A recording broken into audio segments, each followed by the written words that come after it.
மயிலாடுதுறை நகராட்சியில் உள்ள 36 வார்டு பகுதிகளில் வசிக்கும் பொதுமக்களுக்கு கொள்ளிடம் கூட்டு குடிநீர் திட்டத்தின் கீழ் தினமும் காலை 1 மணி நேரம் குடிநீர் விநியோகம் செய்யப்பட்டு வருகிறது.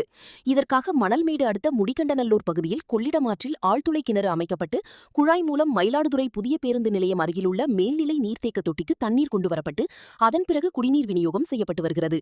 இதனிடையே முடிகண்டநல்லூரிலிருந்து மயிலாடுதுறைக்கு தண்ணீர் கொண்டுவரும் பிரதான குழாய்களில் ஒன்றான பாலக்குடி பகுதியில் உள்ள குழாயில் உடைப்பு ஏற்பட்டு தண்ணீர் 1 மாத காலமாக வீணாகி வருகிறது. தினந்தோறும் பல்லாயிரக்கணக்கான லிட்டர் தண்ணீர் அருகில் உள்ள வயல்வெளியில் வழிந்தோடிக் கொண்டு இருக்கிறது. தண்ணீர் தேங்கி நின்று அப்பகுதியில் துர்நாற்றம் வீசி வருவதாகவும் மேலும் தண்ணீர் எதிர்த்து மாசுக்களுடன் மீண்டும் குழாய்நூல் செல்லும் அவலநிலை இருப்பதாகவும் பாஜகவினர் மற்றும் பொதுமக்கள் குற்றம் சாட்டியுள்ளனர்.